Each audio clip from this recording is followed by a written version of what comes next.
universities. Two, to connect these alumni with current students. So it's really, really exciting to see a couple of you all students on the call. And then three, to grow our advocacy potential as young adults who are passionate about climate justice.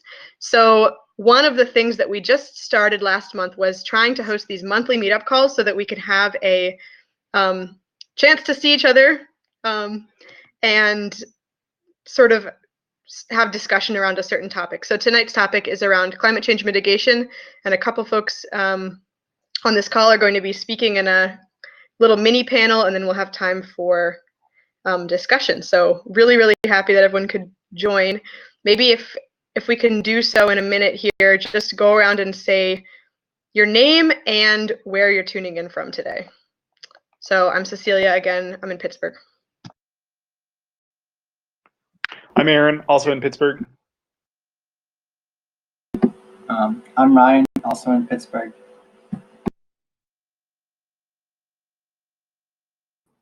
I'm Naomi, I'm in Minneapolis. I'm Isaiah, also in Minneapolis. And I'm Katie, and I'm from California. I'm Mackenzie, and I'm in Virginia. I'm Harrison, also in Virginia, here in Harrisonburg. I'm Ella, also in Harrisonburg. And I'm Ellen. I am also in Pittsburgh. My name is Annika. I'm from Canada, Winnipeg, Manitoba. I'm Kyle. I'm in Chicago right now.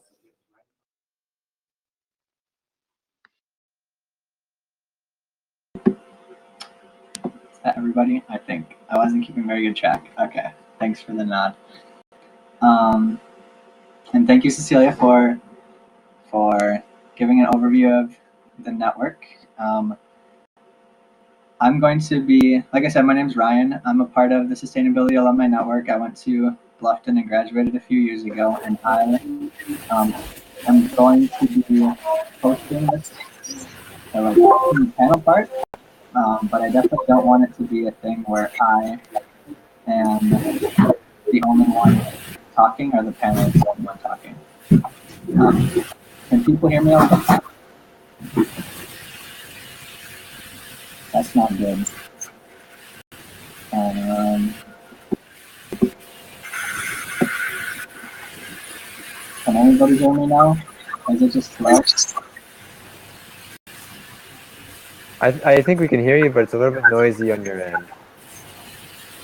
Okay. Or there's noise coming from somewhere. Okay.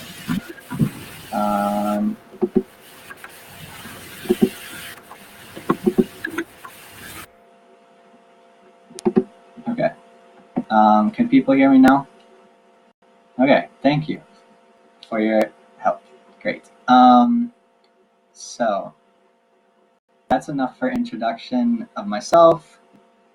I don't know. It wasn't important if you didn't hear it anyway. But basically, the idea today is that we are young adults connected in various ways, but also through our interest in sustainability.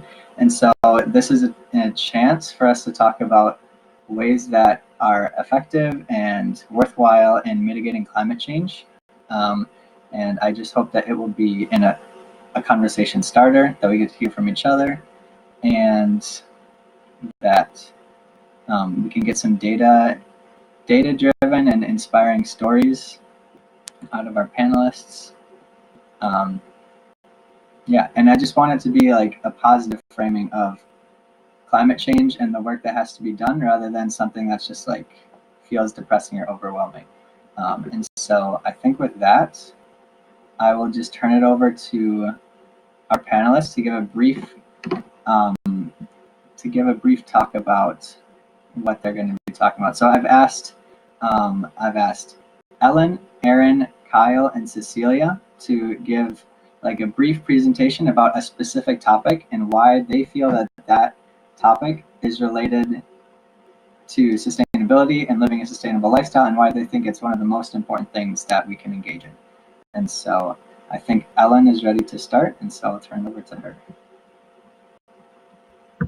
All right. Hey, everybody. I'm Ellen. I graduated from Goshen in 2017. I'm in Pittsburgh, like I said. And so when Ryan asked me to talk about this, he kind of framed it as like, what's the best use of our time, I guess, in addressing climate change. And I've always been kind of a big picture person, not great on details. So when I think about my own life and the things I do for climate mitigation, sometimes it makes me feel kind of hopeless because it's like, okay, like I'm doing all these little things in my life, but like, how am I impacting the big picture of climate? Yeah, with carbon, all that good stuff. Especially after the IPCC report came out, that was a lot. So I kind of settled that greenhouse gas emissions is the biggest problem. So then what can I do about that besides just like trying to use public transit and other things, which is coming later. And then I kind of settled on advocacy and outreach as being a huge, important use of my time as an environmentalist to make a difference for climate change. So, and like we have the technology that we need to make the changes that we need to do. It's just about getting the political will to do them. And that's depending, like there's different solutions, whether it's national, state focused, or local. But I find a lot of empowerment in being part of larger groups, doing work as a united front, whether that might be. And there's so many organizations, and this is so broad, kind of on purpose, because I feel like there's so many different organizations that are doing different kinds of work for climate mitigation and focus on greenhouse gases. But I find I've really loved being a part of Citizens Climate Lobby in particular. I can put that link for it in the group chat, but they have local chapters, and what they focus on is using your civic voice for climate work. That's advocating for carbon fee and dividends specifically to cause this change in our use of fossil fuels. I also have been really inspired by Climate Reality. They do great work with education, and that I think is really important, like just even getting basic information to people who may not be as easy to reach about climate change, and getting people motivated to get out there and do something. So I'll just leave it at that. We can get into more about different types of advocacy. That's a whole other conversation. But I think that's probably the best use of my time as far as climate mitigation.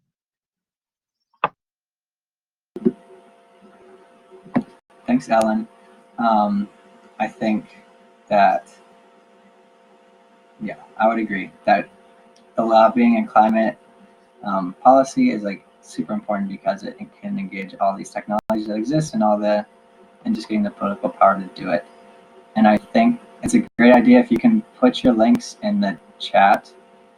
But I also want to say that I think it'd be a good resource if at the end, after this webinar is over, to hopefully compile a list that's not just in this chat, but to have something to be able to distribute to all of us in the group. So hopefully we'll be able to put that together for everyone too. So thanks, Ellen. And then I asked Aaron Dunmore to talk a little bit about transportation. Hi again. So I'm Aaron here in Pittsburgh, and I was asked to talk about transportation, and I suspect that's because I'm kind of committed to a car-free lifestyle. For the past year, that's just meant biking pretty much everywhere. And as I moved to Pittsburgh in the last few months, also picking up public transit. Anyway, when Ryan asked me to talk about that, sort of challenged me to go back to why, reflect on how I found my way to living car free, biking everywhere. I guess it started off just because I realized that biking is a lot of fun. So living in Harrisonburg and started biking everywhere just for recreation. But that pretty quickly grew into a more philosophical thing as I started to reflect on what cars do to our environment and to the built world that we live in. One resource that was pretty formative when I was first starting to think about this stuff is this map that I posted in the chat. It's called the Cool Climate Map. Basically, some researchers modeled CO2 emissions per capita for every zip code in the country. And so if you click on that map real fast, you'll see this structure where there are these like red rings with green patches in the middle. And that's pretty much everywhere that there's an urban center in the United States. So there are these green spots centered around downtowns, look at like Chicago or DC or somewhere like that. And then all around it are these big red rings that make up the suburbs. And so if you look at the difference between one of those red zip codes, one of those green zip codes, you'll see one of the biggest differences is the amount of transportation related emissions that people in the suburbs have compared to people who live in cities. So I remember seeing that and doing some more research and realizing just how absurdly wasteful it is to live somewhere where you have to drive anytime you want to get somewhere. And so that was sort of the start of a journey for me, among a bunch of other things. I would encourage you to take a look at that map. And so then as I was preparing for this, I also found some graphics. This is one from the EPA that just breaks down emissions in the United States. A source, and road transportation makes up like 23% of all of the emissions in the entire United States. So that's pretty staggering. So not only are transportation emissions one of the biggest sources of CO2 emissions in the United States, they're also that's one area of your personal carbon footprint that it's possible to like almost entirely cut out. It's possible, depending on where you live, to emit basically nothing in terms of your transportation emissions. Maybe marginal amount from riding public transit every so often, but if you choose to never get in a car or get in a plane, it's possible to almost entirely cut out your carbon emissions. So those are just some points I came back to as I was reflecting on the personal actions that I take to reduce my transportation-related carbon emissions. And there are a lot of other things I can say about that choice. Things I believe about how car culture is related to consumerism, or how focusing on car infrastructure is bad for cities and communities. But that's sort of beyond the scope. It might come up anyway. Great, thank you, Aaron. Definitely encourage people to check out the links that you put in the chat. I've looked at them and they're really cool and really interesting links. And thanks, Aaron, for sharing just how like a simple lifestyle choice is kind of a radical and revolutionary way to live, and it's a seed for greater things to start from there. So thank you. Next, I asked Kyle, who full disclosure is my brother, to talk about diet and how that can relate to a sustainable lifestyle. So Kyle, you're up. All right, can you all hear me well? Yeah, all right. So in my opinion, diet isn't really emphasized enough when talking about like what we can do for the environment. And it's one of the biggest things you can like change right now to help the environment. And I think everyone should be thinking about that because we're all going to eat anyway. So we should all try to eat an environmentally friendly diet. And I want to start off by saying that eating like a vegan or plant-based diet is like the best way to lessen your impact. And eating organic is also really good, and buying local can be really good for the environment too. I think I'm just gonna go through a bunch of like facts that I have because I think that's a good way to show how important it is. A high meat diet, which is like the standard US diet, has 2.5 times the amount of greenhouse gas emissions as an average vegan diet. So that's just an incredible difference in terms of greenhouse gas emissions. And there's also a big difference in land use. 41% of the land in the US is used to feed livestock. And without meat or dairy, the farmland could be reduced by 75% and still be able to feed the same amount of people. So it's just a big waste of land.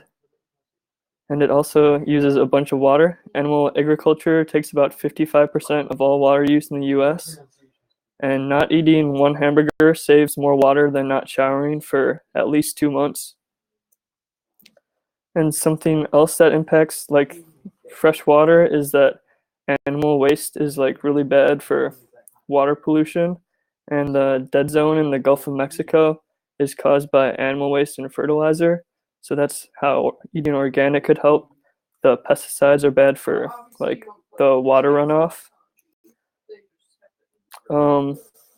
The livestock are usually fed corn and soybeans their entire lives, and those are usually monocrops, which are really bad for soil, and that requires like fertilizer and pesticides. Cattle account for 20% of methane emissions, and methane, like the comparative impact to CO2 is 25 times greater. The livestock also causes a lot of deforestation, and at least 70% of Amazon deforestation is linked to cattle ranching. And every day, 110 animal species are lost due to rainforest destruction. So just by like the stats, you can see that just like all animal agriculture has a very like destructive impact on the environment. And by eating vegan, I choose to like protest that and don't buy into that and pay for those things to happen. For fishing, there's a lot of like harmful impacts of like fishing. There's always bycatch with fisheries, and 27 million tons of fish are discarded every year as bycatch. So they're discarded back into the sea as like dead. And I just found this today. It said that 650,000 whales, dolphins, and seals are killed each year because of bycatch. So it's not just like small fish and shrimp that are killed as bycatch and then not used for food. It's larger like whales, dolphins, and seals. And the fishing also contributes to the plastic in the ocean. 46% of all plastic in the ocean comes from discarded fishing nets. And also 75% of the world's fisheries are exploited or depleted. And I'll stop with the facts soon. I know it's just like a lot at once, but at least 4 times as much plants are needed to feed a meat eater than a vegan. And this just like highlights how inefficient animal agriculture is, because you have to grow crops to feed the livestock in order to feed humans. So we might as well get our nutrients directly from plants because it is a lot more efficient. So a plant-based diet is also healthier, and we would save worldwide $1 trillion a year on healthcare costs. So a vegan diet would be a lot better for the environment, all that destruction from animal agriculture, and it's also better for just like governments and healthcare if we don't have to spend as much. And choosing organic food is also really important. I try to do that as much, but it is more expensive. But organic products we don't use any pesticides for, and that is pretty bad for the environment. And local is also good because you have to think about transportation costs when it comes to food. So when you buy local, there are usually less like transportation emissions. But the thing is with local, it's often distributed in smaller quantities. So then the like miles per calorie of food is not as big of as a difference when they're transported in bulk. So buying local is tricky because sometimes you don't know, you might not cut on transportation costs, if that makes sense. I'm not sure if I explained that right. But I think to summarize, eating like a full vegan diet is really important for cutting like your impact on the environment. And yeah, sorry if that lasted too long, but yeah, that's it. Mm-hmm. Thanks, Cal, for sharing. I think yours will definitely be one where it will be very helpful to like summarize or put together all those facts on a document and be able to share it. So we'll make sure we can work together to make sure that's something that we can give out to everybody. So it's not just numbers. So next I asked, Cecilia to talk about land use and wetlands, and something she's very passionate about, so I'm excited to hear what she has to say. Awesome. Yeah, I decided to kind of zoom out from the personal day-to-day responsibilities into this idea of ecosystem conservation as a means of carbon sequestration amid the building climate change that's all around us. And a couple ecosystems that are particularly hot topics when it comes to conservation and restoration are coastal wetlands, peatlands, which are ancient wetlands, basically with built-up carbon stores, and tropical rainforests. So a couple fun facts before I get into the other things I wanted to share. Peatlands only cover 3% of the Earth's surface, but they actually hold twice the carbon of all the forests in the world. I found that to be a stunning fact when I learned that. And they're actually rather endangered when it comes to growing climate change because they're such dense carbon that when climate warms and moisture evaporates, they're basically a brick of fire hazard.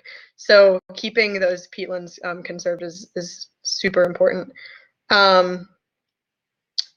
Speaking about wetlands, I love wetlands, and 40% of the wetlands in the U.S. are in Louisiana. So that being said, there's also wetlands that are being constructed in cities all around the world, or all around the country and around the world, for the purpose of offsetting wetland destruction in other areas. So that's another thing to keep an eye out for. But I wanted to spend my time here talking about a couple of specific reasons to focus on conservation. And I have 5 reasons to share with you all. The first is the Gaia theory, the idea that the Earth, or our biosphere, is sort of an organism of itself that is seeking equilibrium. So if we can conserve as much of the natural processes in the biosphere as possible, that will be a buffer against the imbalances of climate change. So that's an important thing to consider. The second thing is the link between environmental conservation and indigenous rights. So indigenous and community-owned lands make up 18% of the land across the globe. So we've seen that capitalism and privatization doesn't work to maintain a stable climate. So following the leadership of indigenous communities and respecting the rights of nature that they often outline for us is something that we as a society really need to shift towards.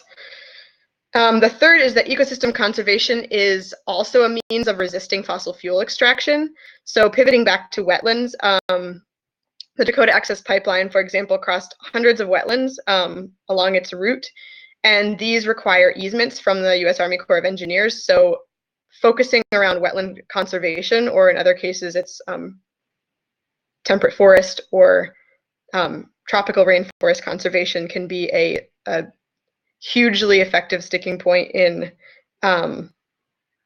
limiting the expansion of fossil fuel infrastructure.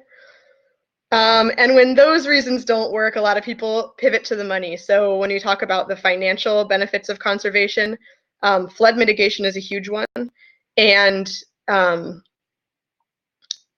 controversially, some people even talk about the potential for biomedical discoveries in diverse ecosystems. So that's a big thing when it comes to the Amazon rainforest, is what compounds exist there that could be used to cure human health issues. Again, not something I tend to focus on, but an argument that's often made.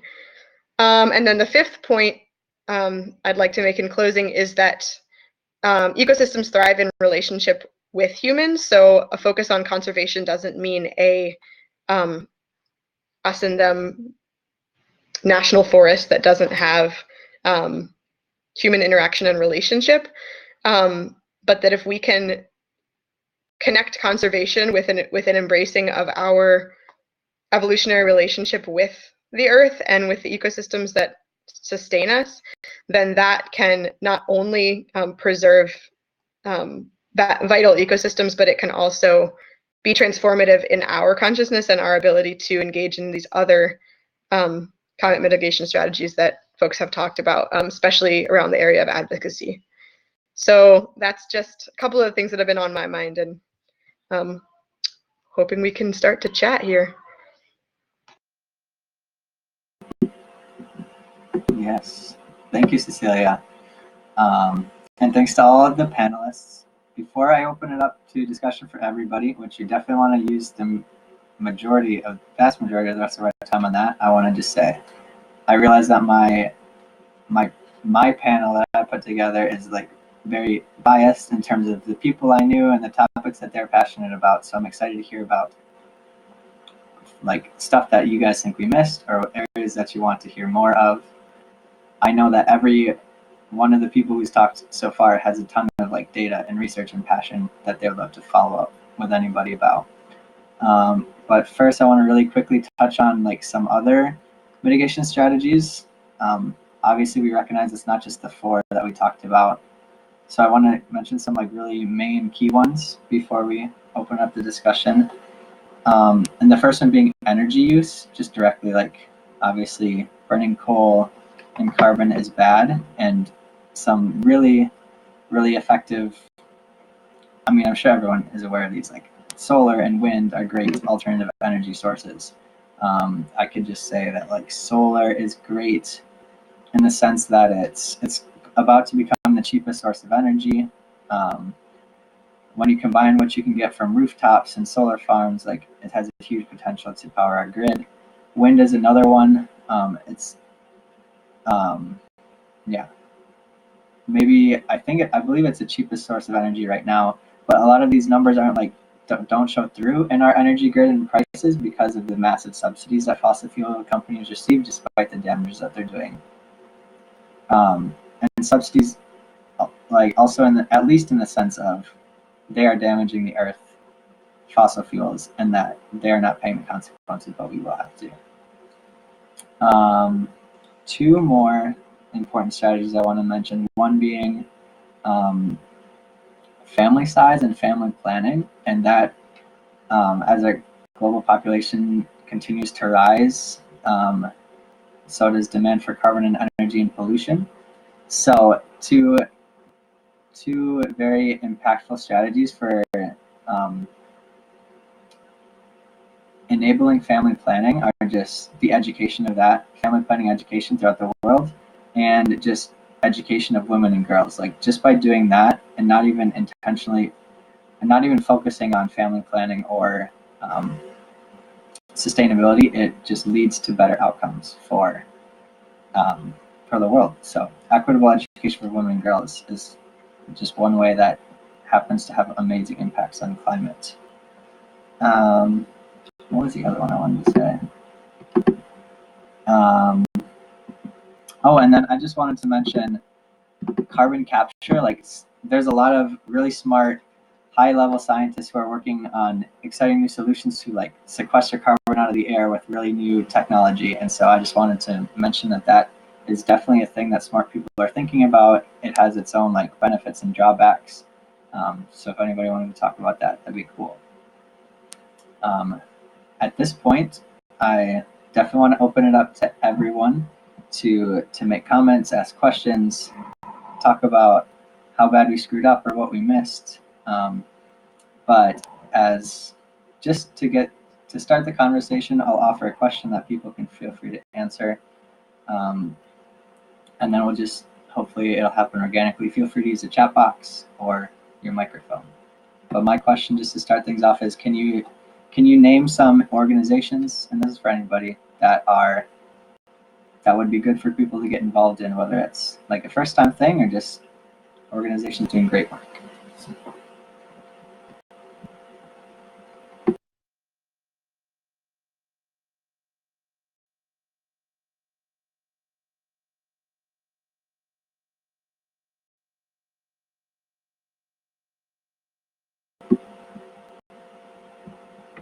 Okay.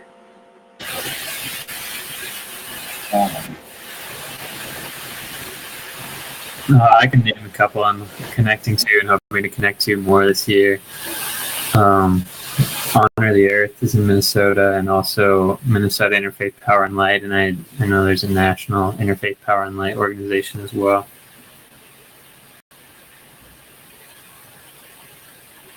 I don't know if anyone else has experience working with those. You might have more than I do, actually. Yeah, I can talk to both of those as well. The Minnesota Interfaith Power and Light organization right now is working primarily against Line 3, along with Honor the Earth, Minnesota350.org, which is a separate organization from the national organization. And I think those are the main ones. Also, Stop Line 3 is a coalition towards stopping the international pipeline. So I know that those are like all local and, well, Line 3 specific fights, but that's what is happening mainly in the cities right now. Thanks, Naomi. Also, I'm hoping to read the UN Declaration on Indigenous Peoples' Rights soon. And send a link to that if that's helpful. But that's also something Indigenous organizers around here recommended to me. On the topic of Indigenous-led organizations, too, that I wanted to mention are COICA, the Coordinadora de las Organizaciones Indígenas de la Cuenca Amazónica, or the organization of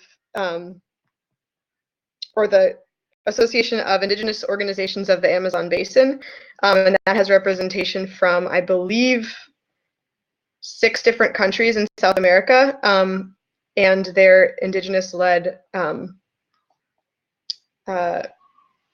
sort of conservation and land sovereignty initiatives. And in the context of the new president of Brazil and continued murdering of indigenous leaders, I think that tuning into the work that they're doing as a umbrella organization is something that we can do and help spread stories of what's happening there. And then the other one is Indigenous Environmental Network here in the US.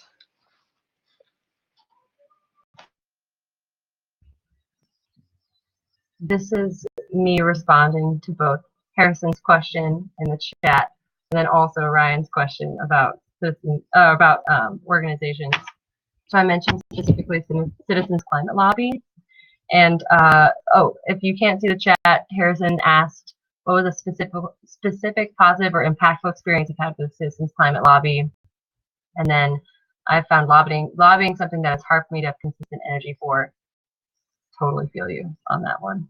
I think for me, the value of Citizens Climate Lobby has been more about inspiring me to take local action And something that they emphasize a lot is building personal relationships with your representatives, because as people that voted them into office and are benefiting or not benefiting from the policies that they're considering, I think it is really empowering to feel like you have a voice and that you can build personal relationships and you can ask for specific things.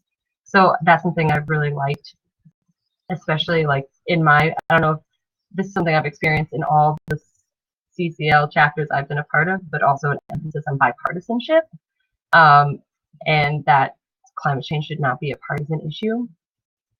So I think like extending that kind of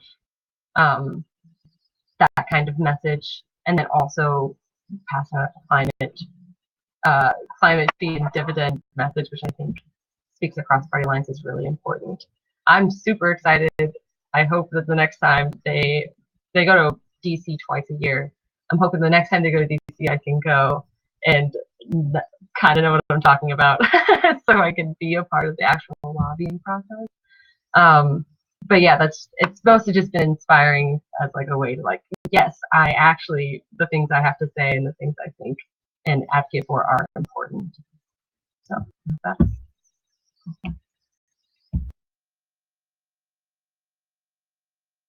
Do you know when they're going to DC? Just a question. No, I don't. They went in June, but they go like twice a year, so I think it's actually, I think it's at the end of January, but I will Google that real quick.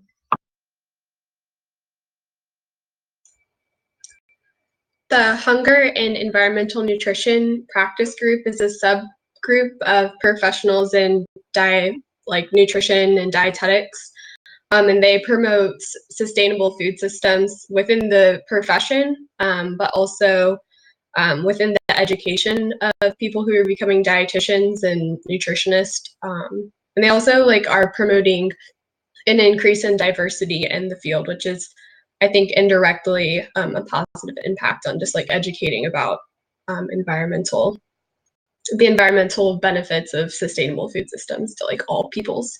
So yeah.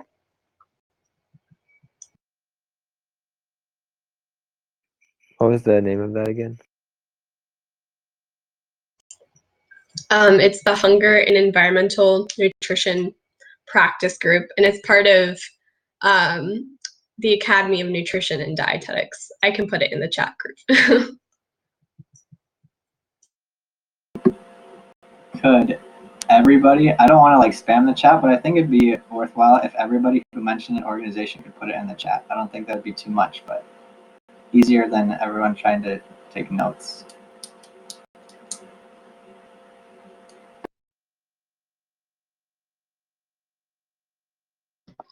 While we're waiting on another question, could the couple of you who tuned in since we did introductions at the beginning just say maybe your name and where you're at, where you're calling in from?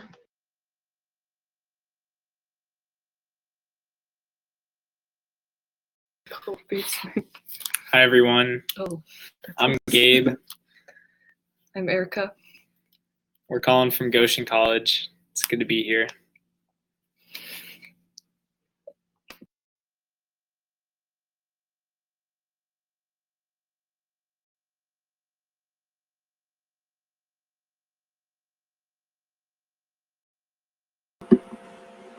I have my housemate Emma here, who's also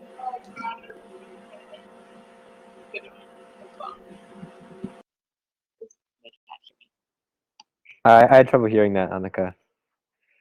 I'll try again. I don't know. Can you hear me? Yeah? Okay. This is my housemate, Emma. She's also a grad of Canadian Mennonite University, so she was curious and is sitting in as well.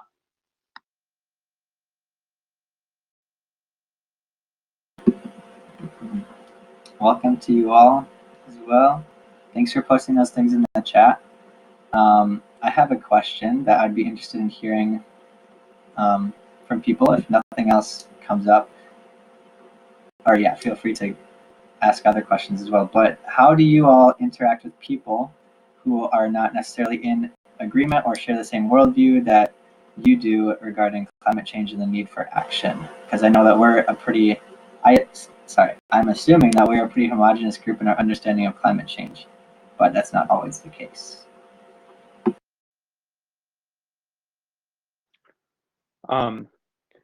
So I can't take full credit for this framework, really any at all.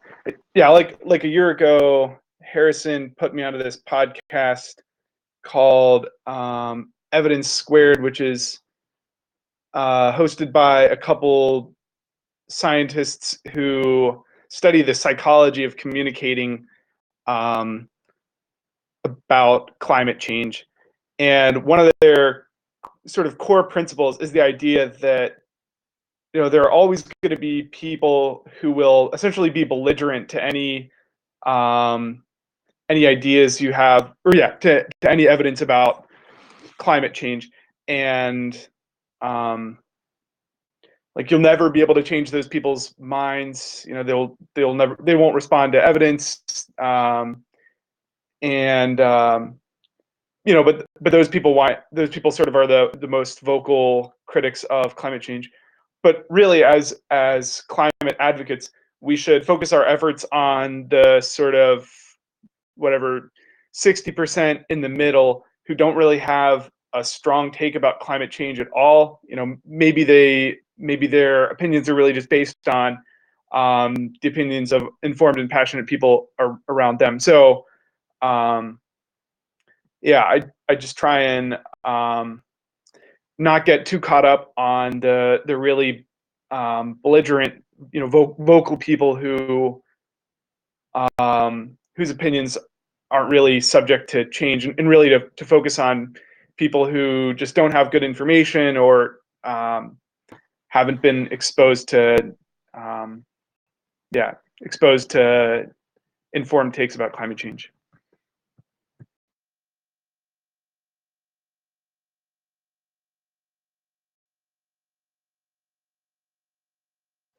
I'd like to point out sometimes when talking about things that are like better for the environment, they also end up being better like cost-wise, or like end up being cheaper long term. So like you could say that like solar panels are a financial investment and they'll end up being cheaper and save money in the long run. And for your diet, for when I advocate for like a more plant-based diet, if someone doesn't really care about the environment, I also go like the ethics aspect or also like the health aspect. So that's that.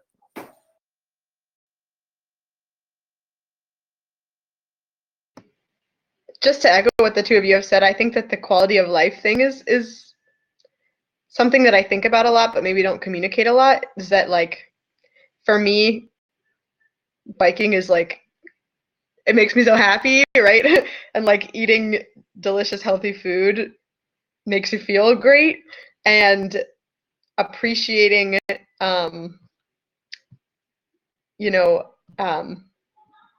the ecosystems around you and getting to spend quality time in those conserved landscapes provides a lot of meaning. And doing advocacy makes you feel like you're making a difference. So just thinking about like how can these experiences be meaningful and fulfilling on an individual personal level, and also validating, I guess. And if someone's not interested in the theoretical side, like, can you enjoy a car-free trip together or something? I don't know. The simple things. I'll go. So just a personal note, a huge portion of my family is very conservative and climate reality resistant. Is that what we're gonna say? I'll say that. And so I kind of love talking with people who have different values when it comes to climate. But I find like the best way to get people on the same page is by talking about things that I feel like everyone can agree on. So clean water, clean air, healthy kids. And I guess the ways you go about doing those things is different depending on who you're talking to. But that's the great thing about sustainability, is that it's not the same for everybody. So you can't expect a mom with 5 kids to like bike everywhere, right? But you can endorse other things that they can do for sustainability. So yeah, that's how I talk to people about climate change most of the time.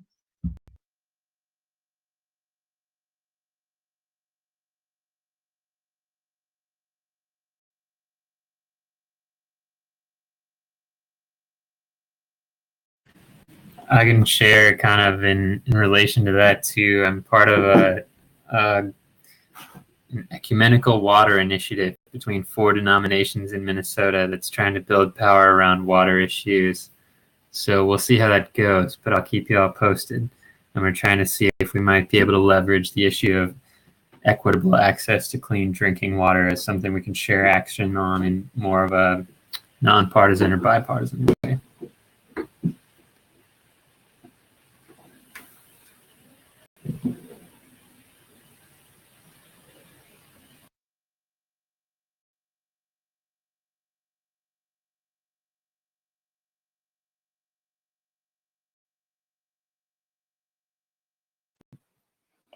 I think for me, what Ellen was saying about both having a family who doesn't really like to hear about it and living on a campus. I'm at Fresno Pacific University. We're a private Mennonite Brethren campus. And our school isn't really interested in that sort of a thing either. So for me, I'm the president of our environmental club on campus. And so I've also struggled talking and even engaging people on the idea that climate change might be happening. So what I've decided to do is find areas that the school is interested in and finding ways to make the conversation relevant to them in like really easy ways. So an example is I just did a lug a mug challenge that was done by the University of Toronto just to get people aware that bringing a mug is not that hard. Using a non-disposable item is not that difficult, and that is just one way, like just super low key, that you can do something, and it's not like now you're a Democrat or whatever like that people might say to me. It's a much more non-threatening thing that a lot of people have in common. You drink coffee, you drink tea, you drink water, like super basic. But it's just something that I've found success in. And I think on a more individual level, finding out what people are interested in, like a lot of you guys have already said, and finding ways that paying attention to climate change or mitigation could be relevant in their lives. I've been met with a lot less resistance that way.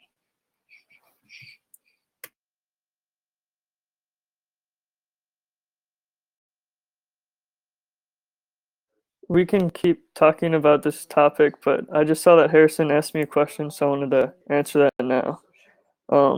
I actually went vegetarian probably a few years ago, and after I did that for like environmental reasons, and then after I was vegetarian, I think there's like a mental disconnect from like how normal it was to eat meat, and then I started seeing how like I saw it was like ethically wrong to eat meat, so then I went vegan because it's also like all animal products end up also harming animals. So that's how I went vegan.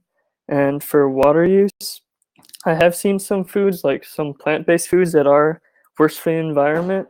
And I've looked at like the charts that like compare like the worst plant-based foods are still going to be like better for the environment than the best animal-based foods for the environment. So like I've seen asparagus is pretty bad, and also almonds are a little bad, but they're also not. It's like hard to compare how bad they are. Like I do try to not have like drink almond milk. I choose soy milk instead of almond milk, but it's not horribly bad for the environment.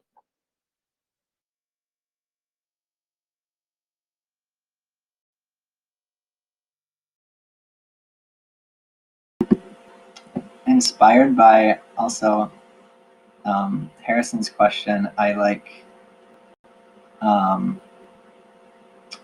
I not in terms of what were the steps to becoming a vegan, but like what are the steps of my involvement in sustainability in general. Like the first thing that I did, like really an intentional decision, was like I was inspired by a professor at Bluffton to like pick one small action. What I chose to do is like only use one paper towel to dry my hands. Like that's what I decided to do one day, and like that action is so absolutely meaningless, but like without that, I would not have started a club at Bluffton and be a part of this network and be a part of this call. And so I think that just even small things that don't seem like a big deal at any time or at the time can be super impactful. And I just hope that's an encouragement for everybody. Yeah, I'm hearing a lot of parallels in other people's stories to my experience when I started biking. At the beginning, it was really something that was just a novelty. As I started to realize, that it was possible to use bikes to get around at all. But starting with riding just occasionally, I pretty quickly realized how possible it was to, how easy it was to ride and how much I could substitute biking for other forms of transportation. And then pretty quickly after that, I started reflecting on the ethical implications of biking instead of driving, and that's just sort of, I think made me more reflective about how I use resources and my impact on the world around me in general. So yeah, small steps at the beginning can make a big difference.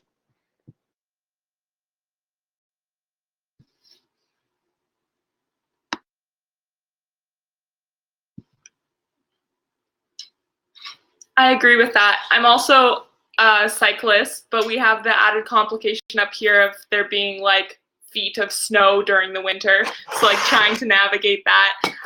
But we've like, formed this community around winter cycling where we're all like stoked on winter cycling because like it's something we can do, right? And I think like emotion plays a lot into these conversations too, because it's so easy to get frustrated with other people or angry when like people aren't getting on board with things. But like it feels like excitement is so much more powerful in a lot of ways than anger, because like if you can get other people excited about something you're excited about, then there's, I don't know, a lot more possibilities for like actually getting on board with something.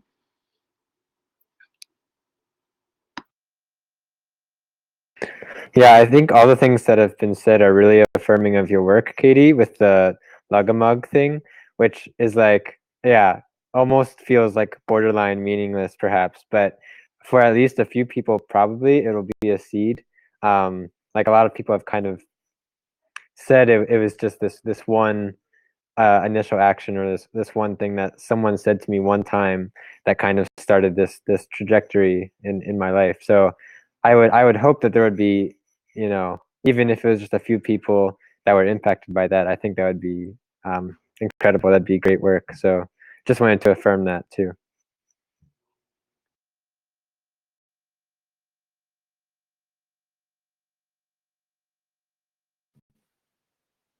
Yeah. Okay. Thank you. Very true. I think all of these themes that we've been coming up with, really cool. And I also did want to share, we had 50 people sign up for our Lugamug thing, which was like 50 people more than I expected. So that was really exciting. And we actually, about half of them have continued to follow through with it. So I have heard from people that exactly what you said, like, yeah, it's like I kind of did it anyway, but I didn't really know, or like I never really thought about it. And so it is one thing, one very simple thing, but I have been really encouraged by the results, and people have come up to me and thanked me for it. So it's just kind of a weird thing. But we're definitely, it's definitely a good thing.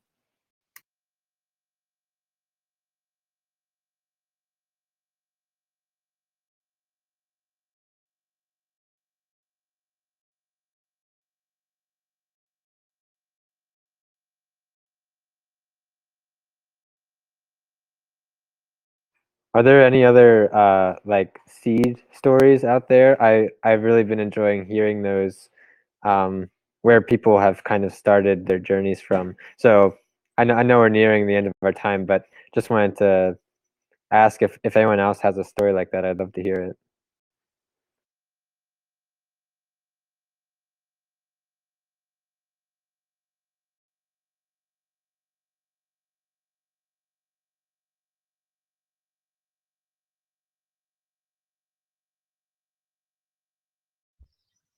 I have one, but it's about my mom.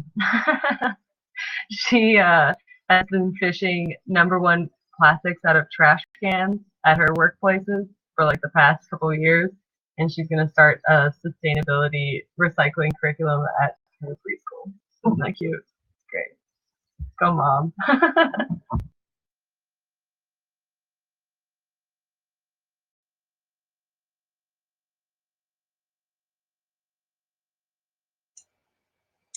This isn't necessarily like a seed story, but just a thought. So all of these little things I think are super important, just to affirm what everyone's been saying. But where I work is in a hospital, and there are a lot of things that we can't do sustainably for the sake of patient safety.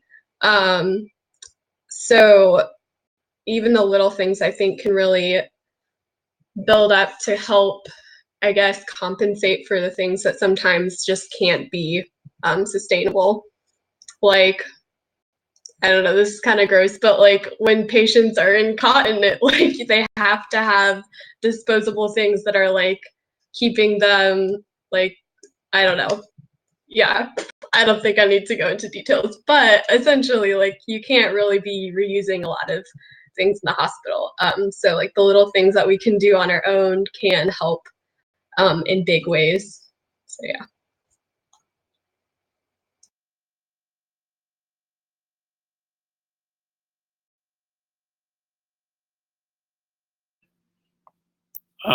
I remember reading the book Earth by Bill McKibben in high school and being really kind of turned on, especially to vegetarianism specifically. Just a shout out to what Kyle was talking about earlier. And it's really fun to think about how my thinking on that has even grown and gotten better and expanded over the years and changed. And I'm really interested in thinking now. Eric and I were talking a little bit about how our efforts to change our personal behaviors can sometimes fall prey to this like neoliberal idea that we need to confront the problem as individuals and kind of rely on people's,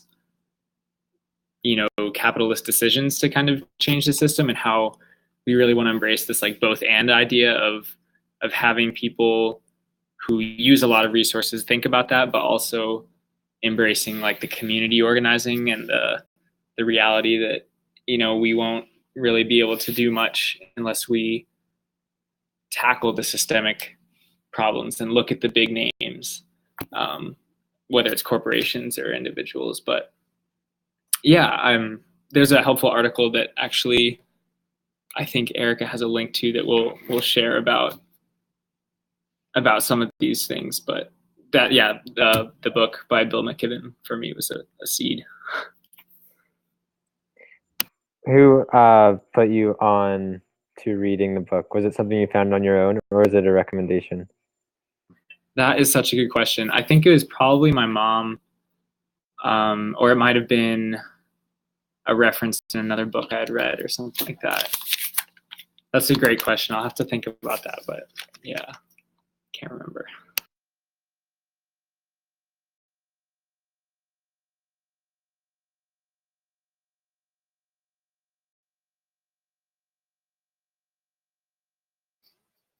I think I know we're pretty much out of time. The seed for me was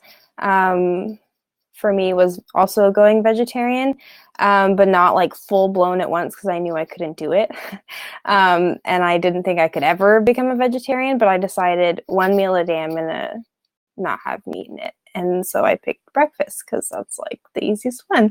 And it was so easy. And I thought, oh, I don't even miss it. And it was like this weird moment for me where I thought, oh, like this is really not a big deal. And so then I challenged myself, like, okay, like I can do one more. I'll do lunch, like I'll have salad or something. And then it was a little harder, but I thought, no, like I can do this. And it was this weird moment of like, I never thought I could do this. And here I am telling myself I can do this. And like, I was the one pushing myself. And so for me, that was the big moment for me.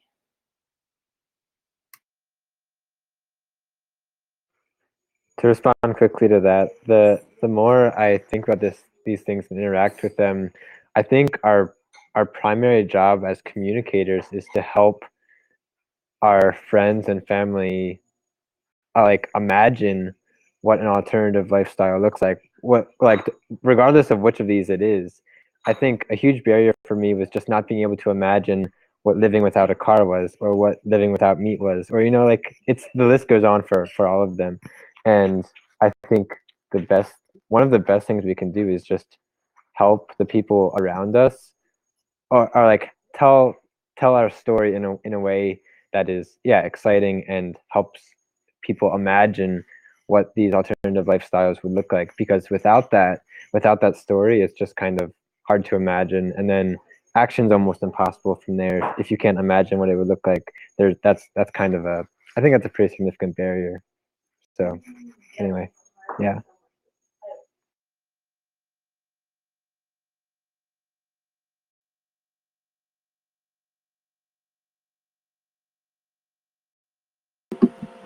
Oh, y'all panelists acting like that's not coordinated.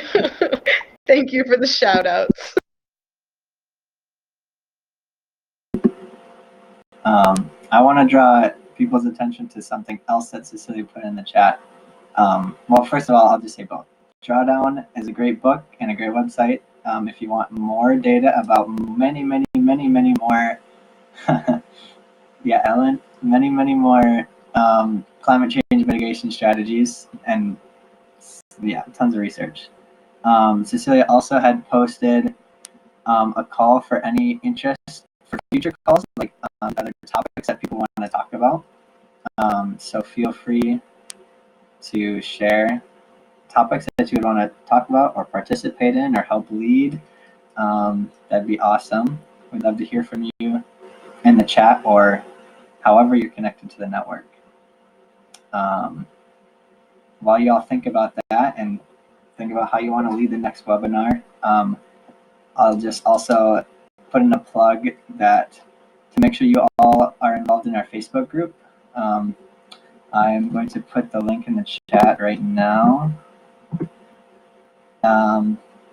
So that's probably the place where where one of us will be posting the video recording of this meetup, and also hopefully, if we can coordinate our efforts and the research that was done by the panelists and all the resources that you guys have put out there, we'll be able to share that with the group as well. And probably the Facebook group is the best place to do that. We also have an email list that we send out, but you can also sign up to be a member on in a link on the Facebook page. That's all I have, but I'd love to hear about webinar or future meetup ideas, or if you guys want to continue the conversation, even though it's been an hour, that's awesome.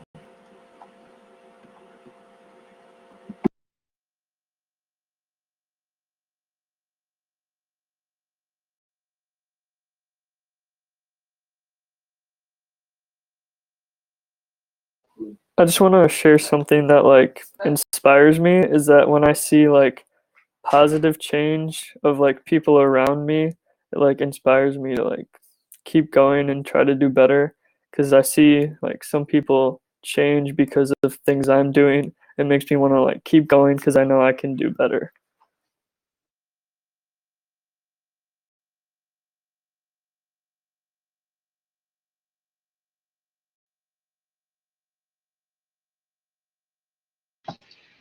I know we need to wrap up here, but I also just wanted to say two things. One, if you want to continue this conversation, like Ryan mentioned, do it on our page, because we want to get that active and we want to share these inspiring stories with other folks in the network. So let's keep these conversations going month to month. And then 2, if you're interested in getting more involved in SAN, or if you want to be part of that communication, we're doing a newsletter every 6 weeks or so, and we're looking for people to be featured as alumni or student features, write an article, or be part of the sort of editors team.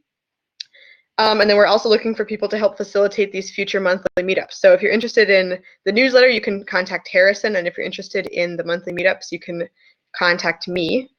Meanwhile, Ryan is your go-to if you want to either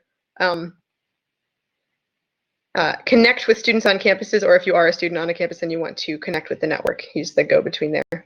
So just a couple resources to keep this going, because I know that we do have to wrap up.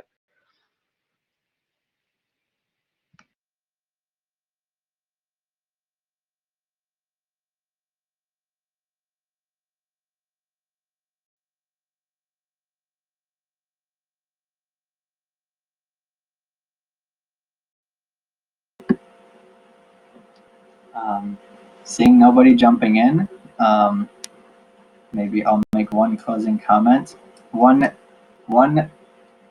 helpful mindset that I can put myself in is to not think, like Gabe was mentioning about both and, like it's not about my individual efforts. And it's not even just about who I can inspire. When I think about my efforts in my life and my decisions, not as mine, but like as impacted by people, like I'm not acting, I have been influenced, and I'm a part of these other passionate people's outreach. And so like it started with my parents, like they raised me in a way that like sustainability was just natural. And so like I want their, and it includes you guys too, being a part of this webinar and other interactions that we had.